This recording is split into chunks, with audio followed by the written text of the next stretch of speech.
Everyone, Congress is gearing up for a battle over proposed EPA rules over carbon dioxide standards. The regulations promise to be a key issue in the 2014 midterm elections. Representative Steny Hoyer is the House Minority Whip, the second most powerful Democrat in the House. He is tasked with getting Democratic support for the proposed rules. Congressman Hoyer joins me right now. Welcome to the show. Great to have you here. Thank you, Trish. How is this process going? Are you getting the support you need? Well, of course, we're not in session this week, so it was issued, and I haven't been in touch with all the members, so I don't really have... Do you anticipate getting the support? I anticipate we'll get very substantial support for the actions that EPA and the President have taken. Obviously, we believe global warming is a very, very serious issue, not only from a health standpoint, but from an economic standpoint. And we think that this is a move in the right direction. Yeah. Let's transition to some other issues, obviously, in the news right now. We've got G7 going on, a lot of tension, clearly, between Russia and the U.S., which has been augmented, of course, with all the spying allegations and the news that has come forward out of Edward Snowden. And so, what is your take right now on what the U.S. should be doing to try and better influence Vladimir Putin and see a better relationship between Russia and Ukraine? Are we doing enough in the way of sanctions? Well, I think we can do more with sanctions. Obviously, we threatened to do more. Putin has withdrawn his troops to some degree from the eastern border of Ukraine, so that he's taken some steps that we wanted him to take. However, he still occupies Crimea. He still threatens energy supplies for Ukraine. So that we need to make it very clear that those steps to undermine Ukraine's individual ability to establish a viable democracy and a viable economy, we're going to support those efforts and oppose efforts by Russia and Vladimir Putin to undermine those. Are you worried that Putin has much grander plans than just, taking over specific areas of Ukraine? Well, as you know, we've deployed some additional troops and made it very clear, the President was in Poland, made it very clear that Poland's sovereignty and integrity is important to us, and that we'll defend that. They're, of course, part of NATO, so that I think we need to make it very clear to Putin that we are concerned and that we will take such action as is appropriate. Let me, I got a few things to ask you about here, but I want to ask you about the relationship right now between and China. We saw them strike a $400 billion deal here for energy. And there's some concern that us coming down on Putin, us coming down on Russia with sanctions, may in effect be driving Russia straight into China's arms. What do you say in response to that? I think Putin is going to do what he thinks is in the best interest of his grand design for a greater Russia.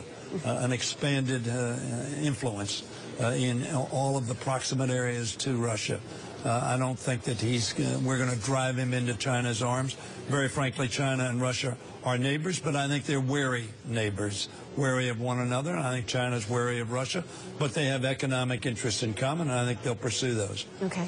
Lots more to talk about. Stay with me. We're going to have more with House Minority Whip Steny Hoyer right after this. Welcome back, everyone. Here with me, Representative Steny Hoyer. He's the House Minority Whip, the second most powerful Democrat in the House. Glad to have you here. We were talking about Russia. We were talking about China.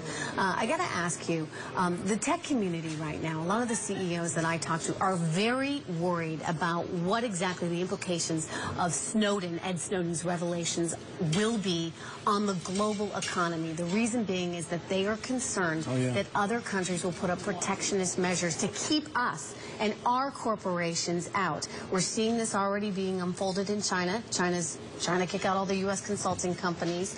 How do we protect our citizens and protect our own security while simultaneously having a free flow of information so that corporations around the world will benefit? Well, we just passed legislation to try to deal with that, so that, and I've talked to the high-tech community as well, as you have. There is great concern because they are meeting exclusionary efforts abroad. which not only will try to advantage the domestic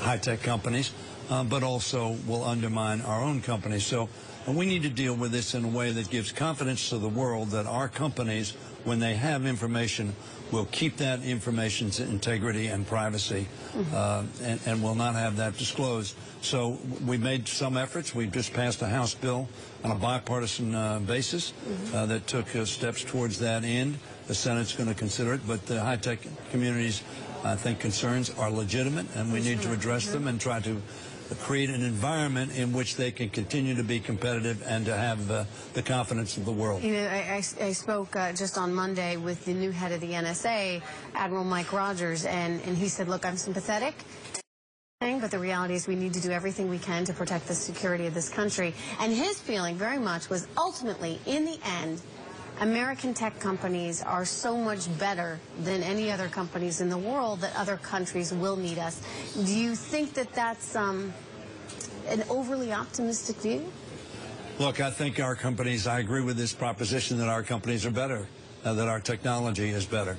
But we can't simply take the position our technologies are better and therefore we'll win, because in some instances, countries will advantage their own tech companies to the detriment of an even better company if they do not, and they can rationalize that on the basis that the information we give to these companies is not secure, it's not private, it's not in our best interest. So I think I think we can do both. I think we can protect our country, and that's a primary responsibility that we have as a government, as a people, but we can also protect the privacy of individuals, which is also a high value, not only of our own country, which we frankly do better than most, but it's also a priority for the people of the world. Representative Hoyer, let me transition to something else that's obviously been making a lot of news, and that, of course, is Sergeant Bergdahl. Right. If, in fact, it turns out that his capture was the result of reckless behavior on his part, which some have indicated, does that undermine the president's decision to go ahead with the prisoner trade? Well, first, let me say, everybody that I've seen, General Dempsey in particular, said, look, we have a premise. We don't leave troops behind. One of the admirals said, look, if he jumped off a ship, no matter the fact that he jumped off the ship, we'd turn the ship around, go pick him up. So I think there's a great value in making sure that our troops know that we will bring them home. On the other hand, I think this is a much more complicated issue, because this guy apparently, and I don't know all the facts are going to come out, but the allegations are, of course, he left us behind. Right. He walked off of his own volition, and therefore we'll have to make a judgment when we know all the facts as to whether or not it was justified to release 5 people who can be very dangerous to the United States, and to encourage perhaps other entities, the Taliban or others, to take U.S.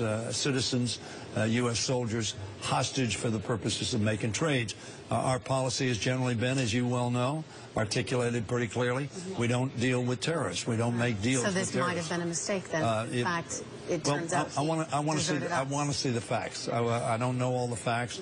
I've heard what some people's perception of the facts is, but I want to see the facts before I make an ultimate judgment. But I will tell you, it concerns me that we let these 5 people go. Understandably so. Thank you so much for joining me here today. House Minority Whip Steny Hoyer, a pleasure.